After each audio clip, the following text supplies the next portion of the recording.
Okay, the rise of Alberta, part 6. It's been a little while, not too long, but let's take a look at this rise of Alberta X account. Let's play this. It's probably AI slop, but who cares? Sometimes AI slop can be entertaining. Let's take a look. We could lead the world in energy, innovation, and freedom if we had our own country. $79 for steak. Alberta needs to leave this country. Look, that's AI, but that's accurate. I saw a video today. I'll weave it in here. The price of meat in Canada is truly insane. Okay, the video I was thinking of, I actually couldn't find. I didn't bookmark it, so my apologies. But we have this one. New beef tenderloin spotted for $150 a kilogram in Toronto today. This is from March 7th, so yesterday. $66.99 a pound, $147.68. What? When Alberta goes independent, we'd pay zero income tax in 5 years. Serious? That's like getting a raise overnight. Mass immigration is breaking the system, and that's why Alberta needs independence. We can build a system that works.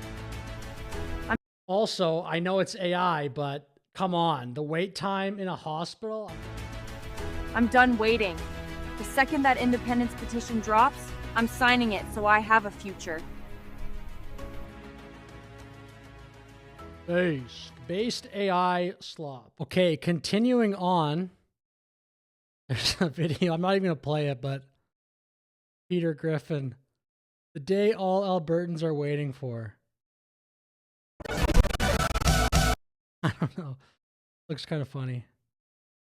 Okay, we'll continue on here. See what else we can find. I did scroll prior to this, so I saw there was some interesting stuff. Alberta Independence Petition signing event in Puerto Vallarta today. Even on a beach in Mexico, Albertans are showing up and signing.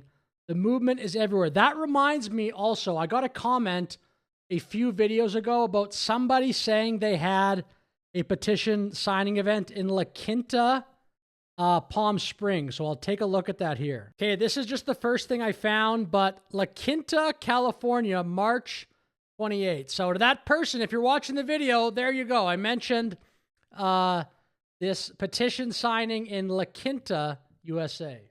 Okay, continuing on here, we will stop at this video.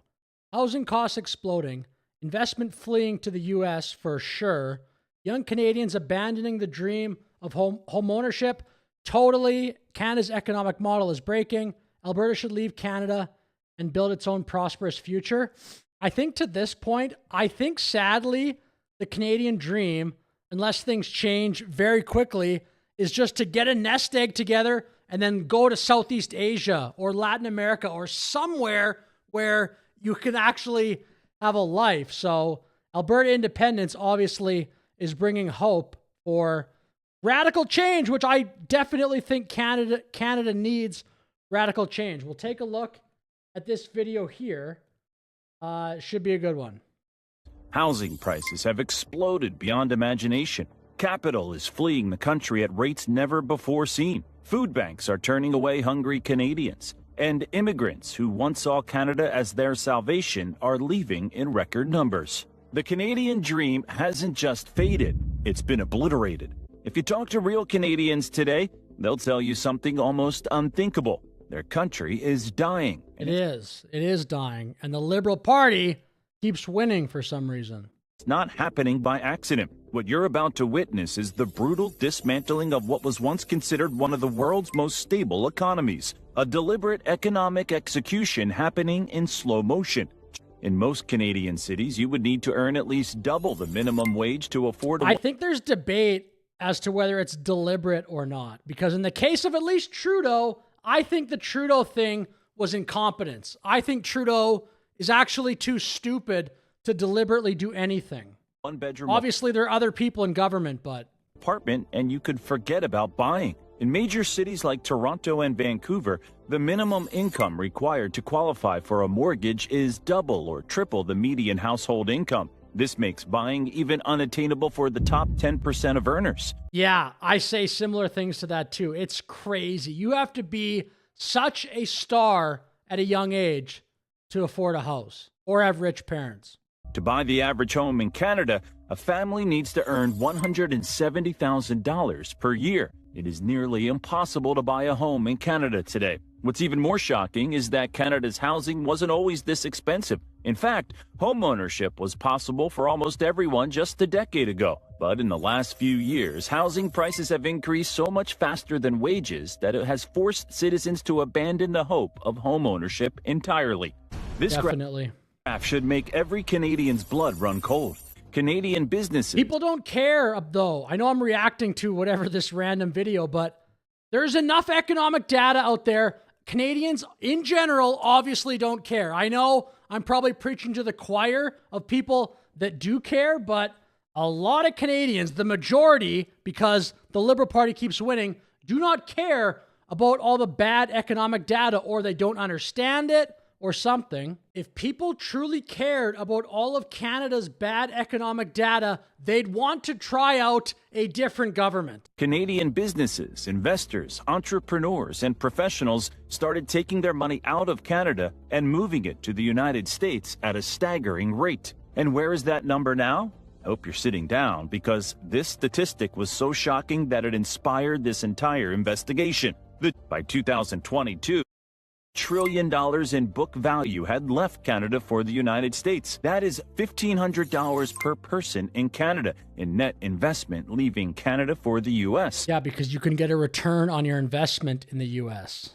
And in 2025, that number is projected to reach $500 billion in net outflow of investments from Canada to the U.S. That's about $12,500 per person gone, vanished from the Canadian economy. Keep in mind that represents potentially tens of thousands, hundreds of thousands, maybe even 1 million jobs for Canadians.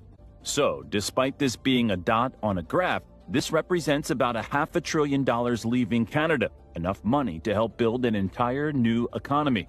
The economic carnage unfolding in Canada is unlike anything seen in modern Western history. That's why it's so crazy when people argue that Alberta independence will be bad economically. Look around. Canada is bad economically. Why would you stay in a system that clearly is not working?